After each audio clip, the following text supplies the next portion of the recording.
Hi, I'm Josanne Wright Callender, the author of The Happy Little Garbage Truck Picture Book and Educational Program.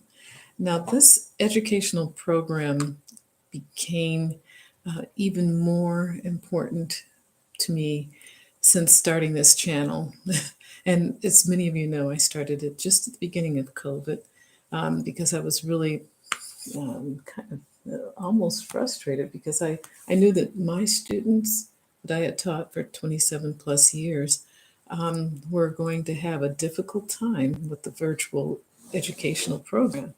And so I said, well, maybe I can give teachers some tips and tools and parents of how to engage students and engage their children. And so that's how this channel evolved. Well, I've been out of town for a couple of weeks, but I wanted to get back to the topic at hand, which was how can we reduce the dysregulation that a lot of children were showing after coming back from the COVID lockdown furlough. And some of them, a year and a half, 2 years basically, had left at first grade, came back fourth grade. And a friend of mine was telling me that the fourth graders were having a really difficult time getting back into the structure of the classroom day. And most of all, the dysregulation were pieces that kept conversations that kept coming up.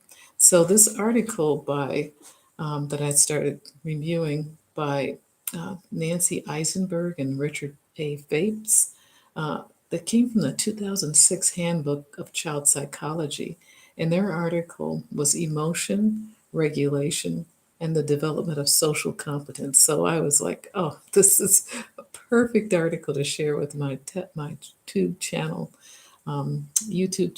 folks. So they're basically we're trying to explain why some children were more reactive to stressful situations and events than others, and they would have a dysregulated response instead of displaying more of a coping response.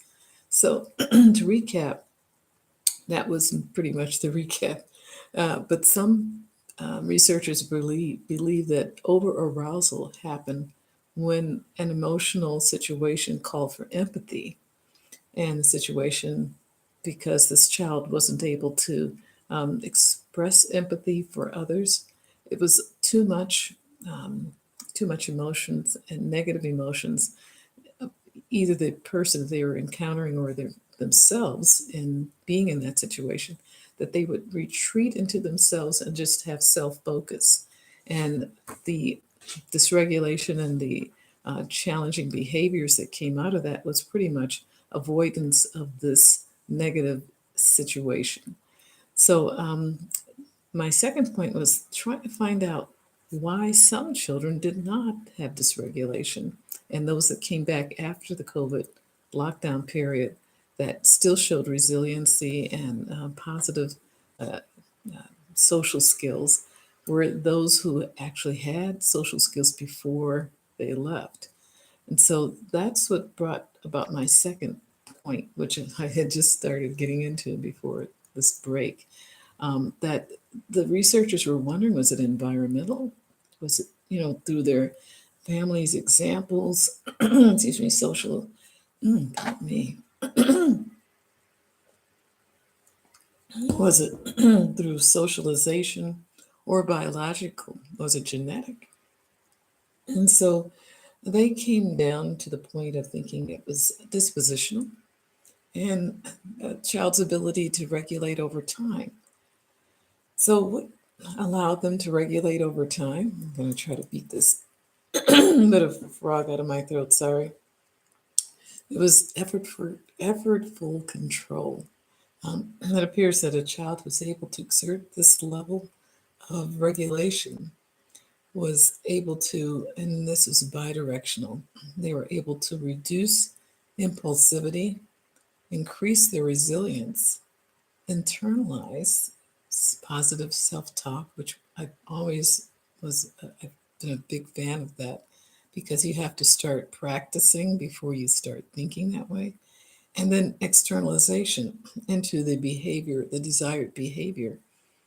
So we're going to take a look at these. I'm going to come back to these steps, but the most important thing that I thought I could talk about more currently is how empathy seemed to be the overall behavior that students who came back with less dysregulation had. And so the child who was getting overly aroused because they weren't able to show the positive empathy towards their friend or sympathy. Um, Actually, I found out that empathy can be taught.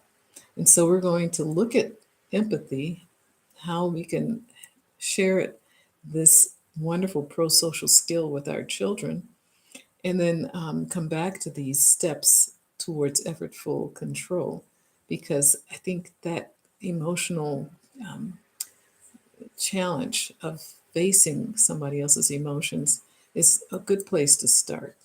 So, in the future weeks, I hope to elaborate on this.